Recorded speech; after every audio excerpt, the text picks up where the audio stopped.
क्या आप चाहते हैं घर बैठे पढ़ाई करना तो डाउनलोड करें edu circle app play store से।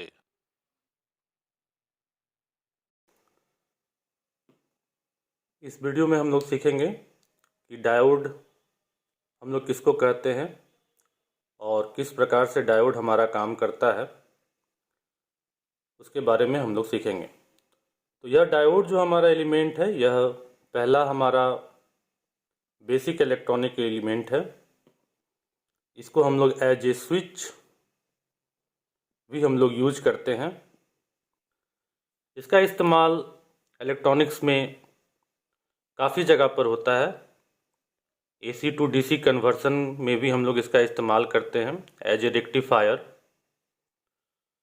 और आज के डेट में आप यूज भी करते हैं LED light emitting diode incandescent bulb के जगह पर, फिलामेंट बल्ब के जगह पर आप लोग आज के डेट में हम लोग LED बल्ब का इस्तेमाल कर रहे हैं, लाइट इमिटिंग डायोड का। तो हम लोग जानेंगे कि ये डायोड आखिर किस प्रकार से काम करता है, ये होता क्या है। तो ये डायोड हम लोग सेमीकंडक्टर मटेरियल से बनाते हैं। सबसे पहले जो हम लोग सेमीकंडक्टर मटेरियल लेते हैं, एक्सट्रैक्शन से और कंसंट्रेशन और एक्सट्रैक्शन प्रोसेस के द्वारा हम लोग सिलिकॉन और जर्मेनियम, ये दो सेमीकंडक्टर हम लोग प्योर फॉर्म में सबसे पहले हम लोग ले लेते हैं।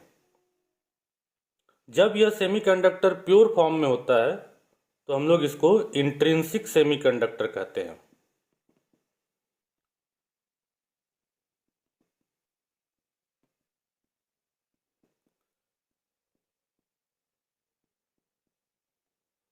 ये इंट्रिंसिक सेमीकंडक्टर हमारे बहुत ज़्यादा काम का नहीं होता है, इसलिए हमको अपने रिक्वायरमेंट के अनुसार इसमें कुछ मिक्सिंग करना पड़ता है। इस मिक्सिंग प्रोसेस को हम लोग डोपिंग कहते हैं। क्योंकि आप जानते हैं कि यह सिलिकॉन और जर्मेनियम एक सेमीकंडक्टर मटेरियल है। सेमीकंडक्टर इसलिए है क्योंकि इसके आउटर सेल में इलेक्ट्रॉन की संख्या 4 होती है। तो आउटर सेल से यह 4 इलेक्ट्रॉन को या तो डोनेट कर सकता है या फिर अपने आउटर सेल को फुलफिल करने के लिए 4 इलेक्ट्रॉन को यह ले सकता है। तो इंट्रिंसिक सेमीकंडक्टर हमारे बहुत काम का नहीं होता है, इसीलिए हम लोग क्या करते हैं, डोपिंग करते हैं, यानी कि हम लोग मिक्सिंग करते हैं। कुछ इम्प्योरिटीज को हम लोग अपने रिक्वायरमेंट के अनुसार हम लोग इसमें मिला देते हैं। डोपिंग करने के बाद जो हम लोगों को इम्प्योर फॉर्म सेमीकंडक्टर का मिलता है उसको हम लोग एक्सट्रिंसिक सेमीकंडक्टर कहते हैं।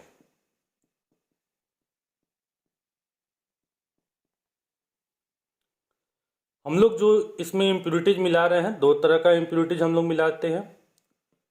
या तो पेंटावैलेंट इम्प्योरिटीज मिलाएंगे या फिर ट्राईवैलेंट इम्प्योरिटीज मिलाएंगे। पेंटावैलेंट इम्प्योरिटीज का मतलब हुआ जिसके आउटर सेल में इलेक्ट्रॉन की संख्या 5 होगी, और ट्राईवैलेंट इम्प्योरिटीज का मतलब हुआ जिसके आउटर सेल में इलेक्ट्रॉन की संख्या 3 होगी। तो अगर हम पेंटावैलेंट एलिमेंट को मिक्सिंग करेंगे तो सिलिकॉन और जर्मेनियम में पहले से थे वो आउटर सेल में 4 इलेक्ट्रॉन्स हैं, और पेंटावैलेंट हमने डाल दिया तो इसमें इलेक्ट्रॉन्स की संख्या क्या हो जाएगी, इंक्रीज कर जाएगी। वहीं पर अगर हम ट्राईवैलेंट इम्प्योरिटीज डालेंगे तो जहाँ पहले 4 इलेक्ट्रॉन्स आउटर सेल में सिलिकॉन और जर्मेनियम के बैठे हुए हैं और हमने ट्राईवैलेंट डाल दिया, तो ऐसे जगह पर हमारा इलेक्ट्रॉन्स की संख्या क्या हो जाएगी, कम हो जाएगी। जैसे कि देखते हैं, ये हमारा एक प्योर सेमीकंडक्टर हमने लिया, और इस प्योर सेमीकंडक्टर में अगर हमने पेंटावैलेंट इम्प्योरिटीज मिला दिए तो इसमें क्या हो गई, इलेक्ट्रॉन्स की संख्या ज़्यादा हो गई। अब इलेक्ट्रॉन्स की संख्या ज़्यादा होगी, इसका मतलब निगेटिव यहाँ पर क्या हो गया, डोमिनेंट हो गया। तो निगेटिव डोमिनेंट हो गया तो इसको हम क्या बोलेंगे, एन टाइप सेमीकंडक्टर बोलेंगे। वहीं पर मैंने दूसरे केस में क्या किया, दूसरे केस में मैंने ट्राईवैलेंट इम्प्यूरिटीज मिला दिया। तो ट्राईवैलेंट इम्प्यूरिटीज मिलाने के कारण हमारी इलेक्ट्रॉन्स की संख्या क्या हो गई, कम हो गई। तो इलेक्ट्रॉन्स की संख्या कम हुई, इसका मतलब पॉजिटिव चार्ज यहाँ पर क्या हो गया, डोमिनेंट हो गया। तो पॉजिटिव चार्ज को हम लोग यहाँ पर एज ए होल रिप्रेजेंट करते हैं। इसका मतलब यहाँ पर होल्स की संख्या इंक्रीज हो गई। तो इसको हम क्या कहेंगे, पी टाइप सेमीकंडक्टर कहेंगे। तो आप देख रहे हैं हमारा एन टाइप सेमीकंडक्टर और P type semiconductor with the process of doping mixing impurities pentavalent और ट्राईवैलेंट एलिमेंट की मदद से हमारा दो तरह का सेमीकंडक्टर मटेरियल बन गया। अब इस दो तरह के सेमीकंडक्टर मटेरियल को हम लोग क्या करेंगे, ज्वाइन कर देंगे।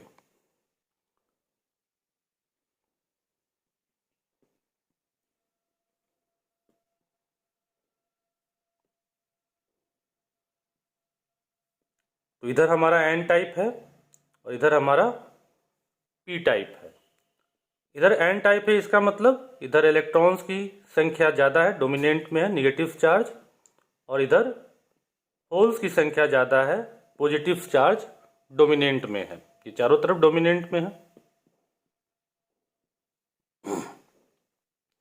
अब जैसे ही हम लोगों ने इस एन टाइप और पी टाइप सेमीकंडक्टर को लाकर जोड़ दिया, तो इलेक्ट्रॉन्स एन टाइप सेमीकंडक्टर के पास वाला इलेक्ट्रॉन्स देखेगा कि इस कमरे में इलेक्ट्रॉन्स की कमी है, तो वह चाहेगा कि डिफ्यूज होकर इधर की ओर चला जाए और अपने आप को न्यूट्रलाइज कर ले। इधर होल्स की संख्या ज़्यादा है और इधर इलेक्ट्रॉन्स की संख्या ज़्यादा है। तो इधर से जो इलेक्ट्रॉन्स होंगे वह क्या करना शुरू करेंगे, डिफ्यूज होकर इधर की ओर बढ़ना शुरू करेंगे। जितने भी इलेक्ट्रॉन्स होंगे वह सभी इधर की ओर जाना शुरू करेंगे। अब जैसे जैसे ये इलेक्ट्रॉन्स इधर की ओर जाना शुरू करेंगे, वैसे वैसे हमारा इस साइड में निगेटिव चार्ज डोमिनेंट होने लगेगा। क्योंकि इलेक्ट्रॉन्स इधर से निकलकर इधर चला गया, तो वह पॉजिटिव चार्ज से जाकर न्यूट्रलाइज हो गया। पॉजिटिव चार्ज से जैसे ही जाकर न्यूट्रलाइज हो जाएगा, तो वहां पर निगेटिव चार्ज जो है वो क्या हो जाएंगे, डोमिनेंट हो जाएंगे।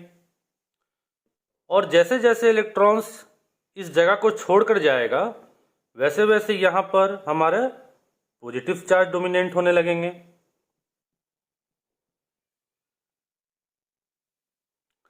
अब यहाँ के इलेक्ट्रॉन्स को फिर अपने आप को डिफ्यूज करने के लिए यहाँ जाना पड़ेगा। यहाँ के इलेक्ट्रॉन्स को फिर अपने आप को डिफ्यूज करने के लिए यहाँ पर जाना पड़ेगा। यहाँ के इलेक्ट्रॉन्स को फिर डिफ्यूज करने के लिए यहाँ पर जाना पड़ेगा। फर्दर अब इसके आगे के जो इलेक्ट्रॉन्स होंगे उसको यहाँ पर जाने के लिए, अपने आप को डिफ्यूज करने के लिए इतना चौड़ा एरिया को क्या करना होगा, क्रॉस करके जाना होगा। क्योंकि इलेक्ट्रॉन्स अब यहाँ पर है, ये हमारा क्या हो गया, पॉजिटिव चार्ज डोमिनेंट हो गया है और ये हमारा निगेटिव चार्ज डोमिनेंट हो गया है। तो यहाँ से इलेक्ट्रॉन निकलकर जब यहाँ पहुँचेगा तभी तो अपने आप को डिफ्यूज कर पाएगा। तो इस एरिया को क्या करना पड़ेगा, उसको क्रॉस करके जाना पड़ेगा, जो कि इसके लिए क्या हो जाएगा, काफ़ी टफ हो जाएगा। तो बॉर्डर के इलेक्ट्रॉन्स जो हैं वो तो बहुत ही आसानी से अपने आप को पी साइड में ले जाकर डिफ्यूज कर लेंगे, लेकिन जैसे जैसे बॉर्डर से दूरी बनते जाएगा वैसे वैसे इलेक्ट्रॉन्स को अपने आप को डिफ्यूज करने में, पी साइड की ओर जाने में काफ़ी कठिनाई होने लगेगी। तो इसका मतलब क्या हो गया, यहाँ पर एक दीवार बन गया, एक क्या बन गया, बैरियर बन गया।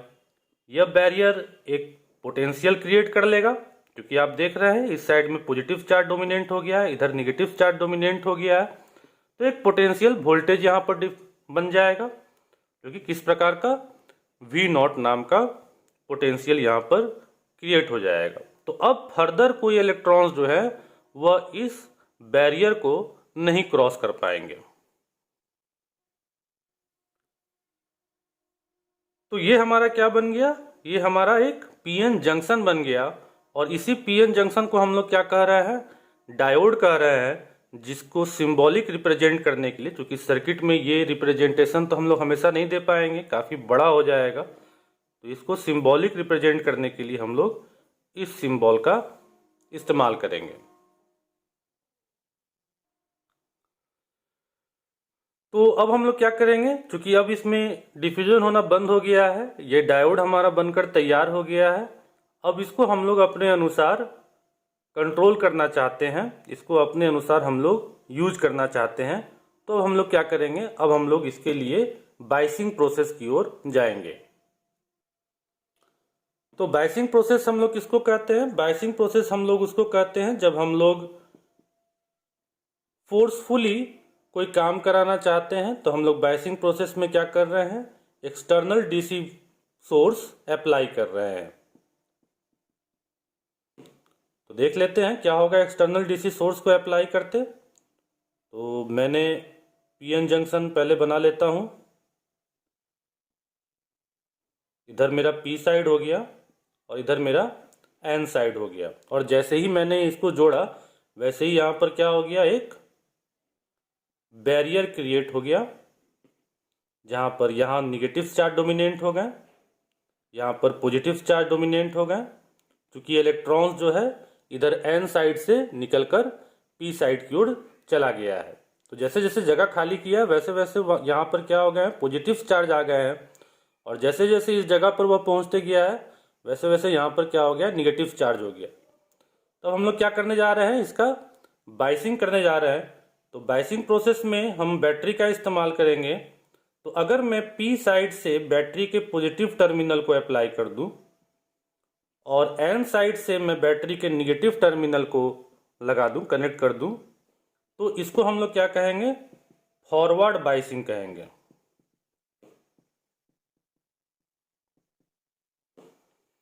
तो मैंने V वोल्ट का बैटरी लगा दिया है। जैसे ही मैंने V वोल्ट का बैटरी लगाया तो करंट इधर से फ्लो होने लगा और इलेक्ट्रॉन करंट के अपोजिट दिशा से फ्लो होने लगा। तो इस जंक्शन से करंट इंटर करेगा और इस जंक्शन से क्या होगा, इलेक्ट्रॉन इंटर करेगा। तो जैसे ही इलेक्ट्रॉन इस जंक्शन से इंटर करेगा तो ये अपने फर्दर इलेक्ट्रॉन्स को धक्का देगा और धक्का देकर वह यहाँ पर पहुँच जाएगा। तो जैसे ही वह यहाँ पर पहुँचेगा, यहाँ पर पॉजिटिव चार्ज है और यहाँ पर मैं क्या कर रहा हूँ, फोर्सफुली बैटरी के मदद से नेगेटिव चार्ज को इंक्रीज कर रहा हूँ। तो यहाँ पहुँचते ही अब इस पॉजिटिव चार्ज को क्या करना शुरू करेगा, न्यूट्रलाइज करना शुरू करेगा। और जैसे ही न्यूट्रलाइज करना शुरू करेगा तो यहाँ निगेटिव चार्ज डोमिनेंट होने लगेंगे, फिर यहाँ पर पॉजिटिव चार्ज उसी प्रकार से बनने लगेंगे। तो हमारा क्या होने लगेगा, जैसे जैसे हम वोल्ट को बढ़ाते जाएंगे वैसे वैसे हमारे इलेक्ट्रॉन्स यहाँ से धीरे धीरे पास करना शुरू करेंगे। तो जैसे ही हमारा इलेक्ट्रॉन्स यहाँ से पास करना शुरू करेगा तो हमारा करंट का फ्लो भी यहाँ से शुरू हो जाएगा। तो हम इस कंडीशन को क्या कहेंगे, हम इस कंडीशन को कहेंगे कि हमारा स्विच जो है वह क्या हो गया है, ऑन हो गया। मैंने बताया डायोड जो है वह एक स्विच की तरह काम करता है।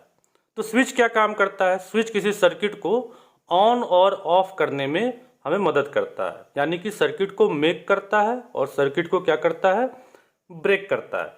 तो अगर पीएन जंक्शन को हम लोग फॉरवर्ड बायस के कंडीशन में लगा देंगे तो हमारा पीएन जंक्शन जो डायोड जिसको हम कह रहे हैं एज ए स्विच, यह क्या हो जाएगा, सर्किट को ऑन कर देगा। और अगर यही हम लोग क्या करेंगे, इस पीएन जंक्शन डायोड को रिवर्स बायस कंडीशन में हम लोग लगा देंगे। रिवर्स बायस कंडीशन का मतलब हुआ पॉजिटिव साइड से बैटरी के निगेटिव टर्मिनल को जोड़ दिए और निगेटिव साइड से बैटरी के हम क्या किए, पॉजिटिव टर्मिनल को जोड़ दिए। तो आप देख रहे हैं अब इलेक्ट्रॉन इधर से एंटर करना शुरू किया और करंट इधर से फ्लो करना शुरू किया। जैसे ही हम लोगों ने पीएन जंक्शन बनाया था यहाँ पर एक बैरियर पोटेंशियल बन गया था। बैरियर पोटेंशियल में इधर निगेटिव चार्ज डोमिनेंट हो गए थे, इधर पॉजिटिव चार्ज डोमिनेंट हो गए थे, जबकि इधर होल्स पहले से पॉजिटिव चार्ज पहले से डोमिनेंट है और इधर से निगेटिव चार्ज पहले से डोमिनेंट है। तो अब हम क्या कर रहे हैं, इधर से इलेक्ट्रॉन का सप्लाई कर रहे हैं। तो इलेक्ट्रॉन इधर से इंटर करेगा और फिर धक्का करने के बाद, धक्का मुक्की करने के बाद वह जाकर यहाँ पर बैठना शुरू कर देगा। तो जैसे जैसे इधर इलेक्ट्रॉन्स बैठना शुरू करेगा, इधर पॉजिटिव चार्जेस बैठना शुरू कर देंगे।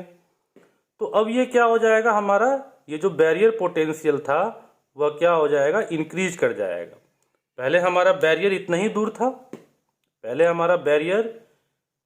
दूर था, हमने जैसे ही रिवर्स बायस में इसको लगा दिया, हमारा बैरियर क्या हो गया, इंक्रीज करके इतना बड़ा हो गया। तो अब हमारा यहाँ इलेक्ट्रॉन्स का फ्लो नहीं होगा, तो करंट का भी फ्लो नहीं होगा, यानी कि यह क्या कर दिया, सर्किट को ब्रेक कर दिया। तो हम क्या कह सकते हैं कि ऐसे कंडीशन में हमारा स्विच क्या हो गया, ऑफ हो गया। तो इसका हम लोग VI कैरेक्टरिस्टिक्स ग्राफ के थ्रू भी देखते हैं कि हमने क्या किया और VI कैरेक्टरिस्टिक्स के अंदर में हमको किस तरीके से इसका फ्लो देखने के लिए मिलता है। तो मैं VI कैरेक्टरिस्टिक्स बनाता हूं, इधर V रख दिया, इधर I रख दिया। तो ये हमारा जो पार्ट है, ये फॉरवर्ड बायस का पार्ट है।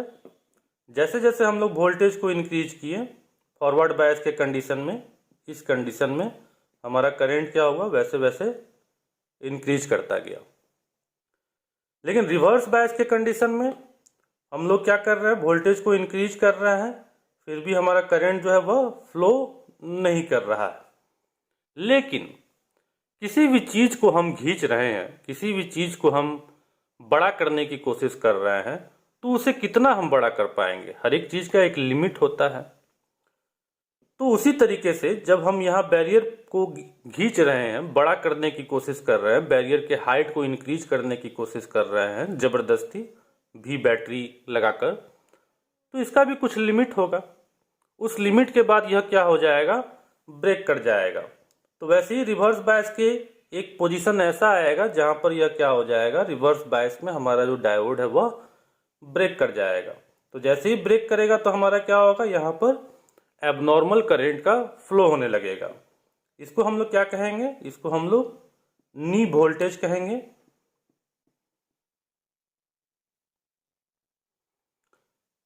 अब हमारा डायोड क्या हो गया, रिवर्स बायस के कंडीशन में ब्रेक कर गया है। तो हम लोग इस प्रॉब्लम को हटाने के लिए हम लोगों ने क्या किया है कि डायोड का एक एडवांस वर्जन हम लोगों ने बनाया है, जिसको हम कहते हैं जेनर डायोड, जिसका सिंबल कुछ इस प्रकार से हो जाएगा। ये हम लोग अपने रिक्वायरमेंट के अनुसार कुछ इम्प्यूरिटीज को ज़्यादा मिलाकर, एक रिक्वायर्ड अमाउंट तक मिलाकर हम लोग जेनर डायोड रिवर्स बायस के कंडीशन के लिए हम लोग तैयार कर रहे हैं। तो इस वोल्टेज को हम लोग क्या कहेंगे, नी वोल्टेज कहेंगे। और चूंकि इस प्रॉब्लम से निजात पाने के लिए हमने जेनर डायोड का निर्माण किया है, तो इसीलिए हम इस वोल्टेज को जेनर वोल्टेज भी कह सकते हैं। तो आप समझ सकते हैं कि किस प्रकार से हम लोगों ने डायोड का निर्माण किया और डायोड का हम लोग किस तरीके से यूज कर रहे हैं कि हमारा स्विच ऑन और ऑफ का कंडीशन हो पा रहा है। इसी के मदद से, डायोड के मदद से हम लोग रेक्टिफायर सर्किट का भी निर्माण कर सकते हैं, जिसमें एसी करंट को हम लोग डीसी करंट में कन्वर्ट कर लेंगे, या डायोड की ही मदद से, जो कि आप अपने मोबाइल को चार्ज करने में इस्तेमाल करते हैं, जिसमें आपके घर में एसी का सप्लाई आता है, लेकिन आपका मोबाइल जो है वह डीसी पर चलता है, जिसके लिए हमको एसी टू डीसी कन्वर्सन करना पड़ता है। तो उसके लिए हम लोग रेक्टिफायर सर्किट बनाते हैं, जिसको हम लोग फिर नेक्स्ट वीडियो में देखेंगे।